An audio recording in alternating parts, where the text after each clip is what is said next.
Welcome to the Octavius Gould Experience, and I am your host, Octavius Gould. Today, I am excited to bring to you episode number 9, titled Preparing for Success in 2022. I'll start off with one of my favorite quotes, and it happens to be by Benjamin Franklin.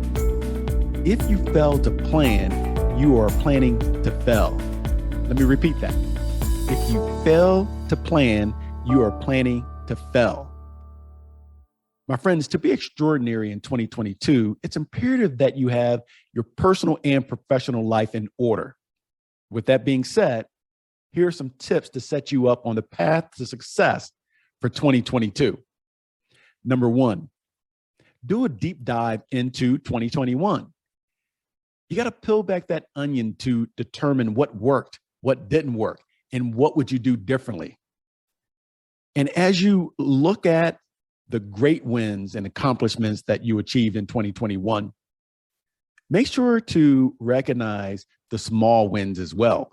Too often we focus on the things that made us a lot of money or the things that made us more popular or brought along with it the most accolades. But it's those little wins that actually add up to something even bigger. Number 2, do some self-reflection. What do I mean? One of the things that I incorporated in my life during 2020, when we were dealing with the height of the pandemic, was the practice of meditation. I would get out there in nature, whether it was sitting on a rock by the ocean or by the lake or just on a bench at a park. And I would meditate, not necessarily meditation like the people who are really into it do. You know, I'm a starter. You know, I have the starter kit, but it's something that I need to improve upon, especially in 2022. And I plan to do so. But the meditation that I did allowed me to relax, and it allowed me to enjoy spending time with myself, to think through what it was I wanted to do, who I wanted to be, where I wanted to go in life. So put some serious thought into your character, your actions, and your motive, and practice the art of meditation. One of the things I want to even get better at. Number 3, let's do away with that New Year's resolution thing and instead set SMART goals. SMART is an acronym for specific, measurable, achievable, relevant, and time-bound. And if you check out episode number 6, you'll learn about the power of SMART goals because I covered SMART goals extensively during that episode. Number 4, get organized. Being organized in your personal and professional life go hand in hand. I've managed professionals that were very organized professionally, but in talking to them, their home life was in disarray. And at the end of the day, it impacted their success on a professional level and vice versa. If you're not organized professionally and you're not on top of your emails and your to-dos, when you go home, you're going to end up bringing work home with you. You're going to end up thinking through some of the things that are stressing you out, which will impact your home life. Your spouse is going to get tired of that. Your kids will grow tired of that. So they go hand in hand. So get your professional life organized, get your home life organized. Here are some of the things that I would do at the beginning of every year. One of the first things I would do is clean out my email. I would go into Outlook and I would peruse all the emails in my inbox. Now, I like to create folders for everything. I have a million folders, but at times you get really busy where you leave things in your inbox, especially at the end of the year, which at a new point in the year, you need to go back and sort out. So figure out those emails that are important, read them. But if you don't have time, what I like to do is I have a folder called Read Later, and I'll just slide things into that Read Later folder. And whenever I have time, I'll peruse it then. Get rid of all the emails with those large attachments. You'll be amazed how much bandwidth you're taking up with emails that aren't even relevant to anything that you care about. So look at your emails. You can sort by date. You can sort by to, from, but you can also sort by attachment, meaning that if an email has an attachment, they'll all pop up. You can peruse them and figure out which ones are important to you, delete the rest of them, and then clean out that delete folder. Some people like to keep and hold on to items that they delete for 4 or 5 years, 10 years. I get rid of those things because if it's in the delete folder, I don't need it because I take time to figure out what's important to me. Again, I utilize folders. So once I delete it, it's gone. But now, if that's your method, keep it. Do what's best for you. I'm only giving you a suggestion based on what I do. Okay. So don't delete everything just because OG is telling you to do it, because you may delete something that's important and then you're mad at me and you won't subscribe to my podcast. Set your calendar. A lot of times we forget things that are important because we don't move things from the prior year to the current year. One of the first things that I like to do at the beginning of every year is make sure that I have birthdays on my calendar. There's nothing worse than forgetting someone's birthday and then going on to social media and everyone else celebrated their birthday the day before. So what I do is I make sure that everyone's birthday is on my calendar, and I put an alert, some type of alarm that will make me aware that it's their birthday so I can recognize them that day. But more importantly, I put an alert 2 to 3 days ahead so that if I want to send a gift or send a card, I can do so. My calendar is color coded. When you look at my calendar, it is color coded based on the things that I need to do, whether it's something personal or something professional. You don't have to go that far because I'm somewhat anal, but figure out a system that works for you. And another thing that you can do is utilize technology. There's so many apps out there free of cost that you can utilize to keep you organized. Figure out which ones work best for you. Talk to some of your friends and see what they're utilizing to help them manage their calendar professionally and personally. Number 5, schedule outstanding appointments. Folks, you got to get those annual physicals done. I missed my physical for the first time in 2020 due to the pandemic. And I was scared to death to go to the doctors when I got my physical done in 2021. I'm a little older, so you're always worried when the doctor is going to open up the tank, lift up the hood, and check out everything. And when I go to an annual physical, I want them to check me from head to toe. And it seemed as if when I missed my physical in 2020, every time I turned on the TV, there was a commercial about the thing that I was most worried about. My father passed away from prostate cancer. So every commercial, it seemed like it was a prostate commercial. So I made sure when I went to get my annual physical in 2021 that I had everything checked out, and I made a commitment to myself and my doctor that I would never miss a year, because you're talking about 365 days minimum that you're not having someone check out what's happening to your heart, to your lungs, to your vitals. We can't afford, especially once we get into our 40s and our 50s, and especially in our 60s and older, to miss a year. Because a lot of times we can take preventative measures to avoid something very drastic from happening. I talked to so many people who would go to the doctors because they just felt a little funny. And even though some people were like, you're okay. You normally blow things out of proportion. They would go to the doctors and it would be something minor, but it was a sign that alerted your doctor, who's the professional, the subject matter expert, to something a little bit more serious that was festering within your body. So get those annual physicals done. Also, go to the dentist. Yes, some of us are fearful of the dentist. I used to be fearful of the dentist. It was like that no pain, no gain thing in sports. But now I have a dentist who, they're great. It's a walk in the park. There's a TV, so I'm chilling, lean back, checking out the news or some type of show, and they're doing their work, and then we're done. Didn't used to be that way. So now I enjoy going to the dentist. At least I go more often. But again, It's like anything else. Something that you don't take care of now will fester and become a problem later. Focus on getting those home repairs done. Change those filters. The lint tray. My father used to be a stickler about the lint tray in the dryer. Do you know how many people don't change or remove the lint out of their dryer lint tray?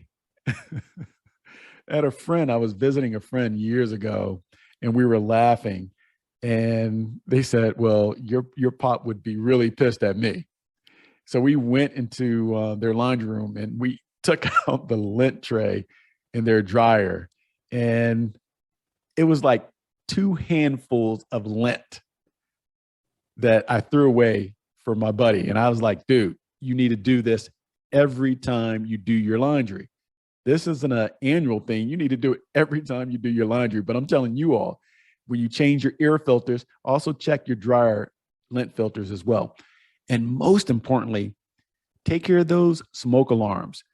Unfortunately, there have been some stories in the news this year already of homes that have burned down. In Philly, I think 2 weeks ago, a home occupied by about 19 people burned down and over 10 people perished. Check your smoke alarms. A lot of you may not be aware that you can go to your local fire station and they will give you a free smoke alarm. But when you're checking your smoke alarm, also replace the batteries. Another thing you want to do is get those car repairs done. Cutting corners now will cut open your pocket later. So that little noise that you're hearing when you brake at a light or a stop sign, if you don't get it done now at the beginning of 2022, it's going to hit your pocket hard later this year. My father used to always tell me, son, get those car repairs done, change your oil. I have 5 siblings. He used to tell us all the same thing. And one day I'm holding the flashlight. He's listening to his Temptations, and it's 30 degrees in New Jersey, January or February. I don't know. I just remember the Temptations because I listen to them now, and holding that flashlight. And when he said, take care of those car repairs, that's important, something you need to do, especially when you own your own car. I was like, Pop, I'm going to the NFL. I'm going to pay someone to fix my car. Worst thing I could have said to my dad. He's like 6'3", 270, much bigger than me. And he didn't appreciate that. And he was right. I got hurt. My career ended prematurely. So because my career ended prematurely, I didn't go to the NFL, but I still can pay for someone else to fix my car. I'm not doing that, but I at least take it to the mechanic on a regular basis. So do that. Take care of your car repairs. You don't want something to fester and to be more expensive later. So that takes me to number 6. Set up a wellness plan. Get your most important home in order. And it's not the one that you walk into every day.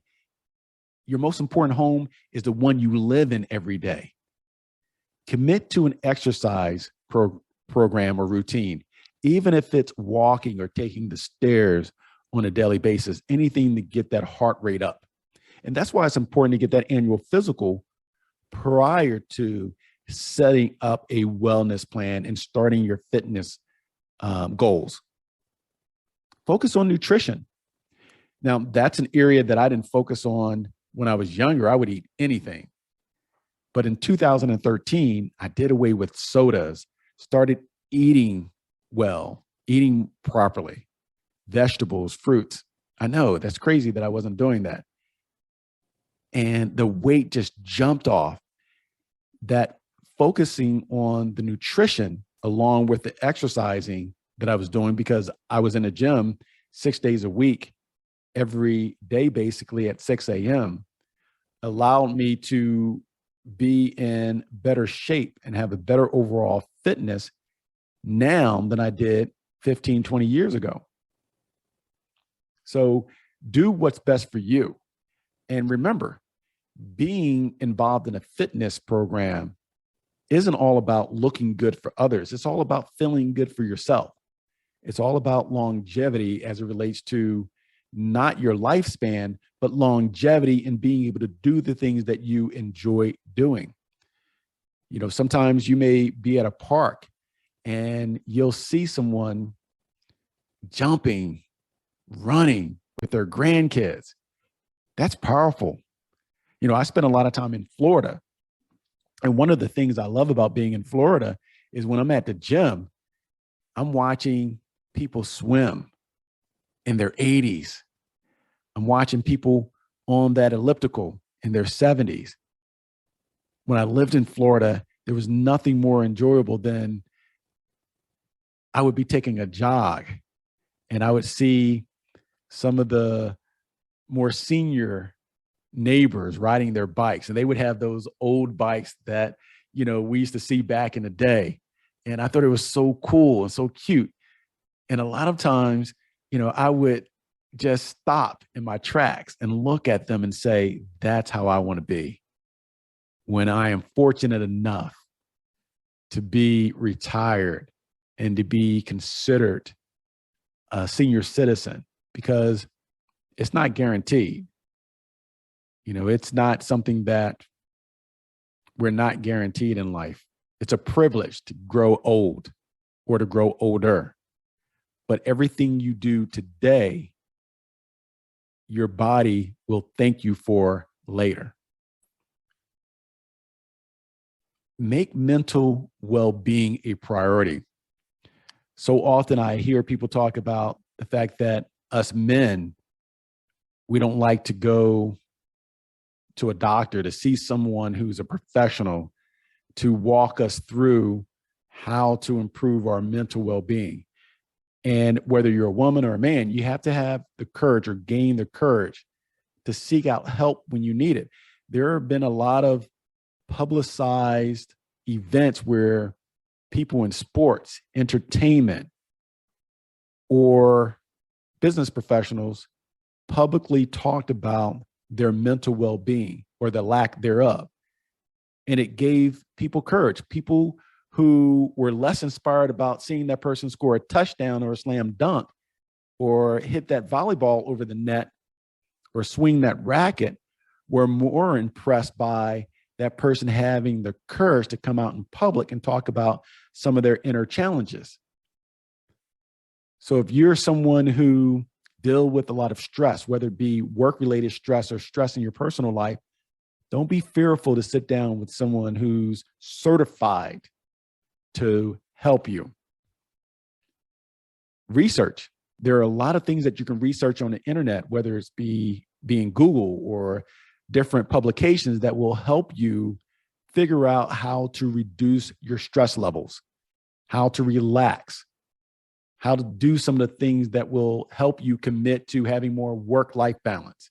And that's something that I've really had to develop, work-life balance. I used to be prideful of grinding and hustling and working 14, 15, 16 hours a day. Now, there are many times that I still do so, but because I'm focused on my nutrition, because I'm in that gym 6 a.m., 6 days a week, I am able to do so without becoming tired or losing energy. But at the same time, I don't do it as much as I used to, because one of the things that you can do in 2022 to make your life better is understanding the difference between working hard and working smart. The most successful people aren't working as hard as us.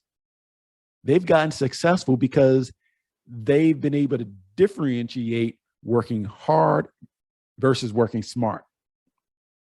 And if you can do that and become efficient and effective in an 8 to 10 hour day, you're going to enjoy your life because you will have better work-life balance.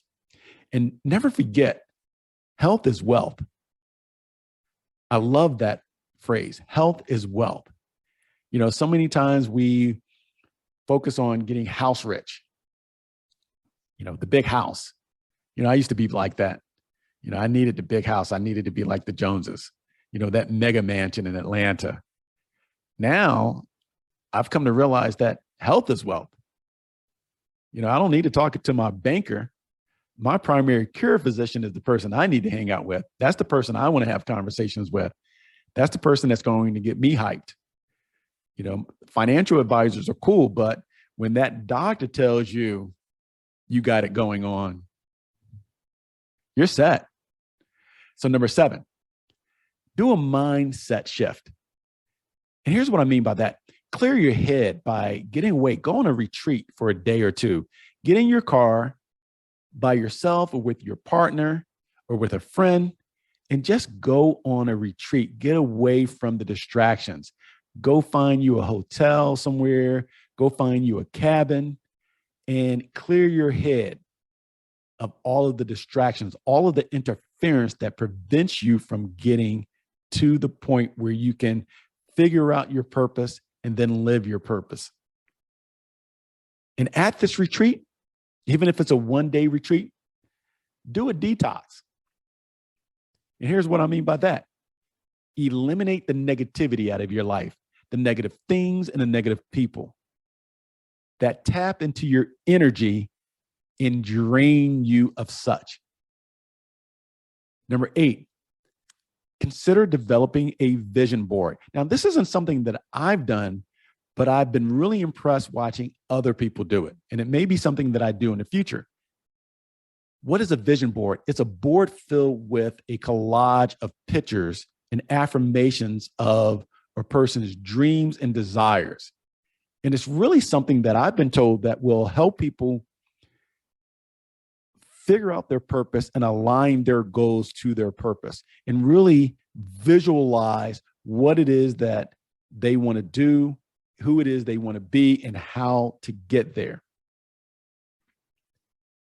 So I think it's designed to serve as a source of motivation and a source of inspiration. So research vision boards. There are a lot of people putting content out on social media about their vision boards and even putting examples. I think it's absolutely incredible. Number 9, set up a budget.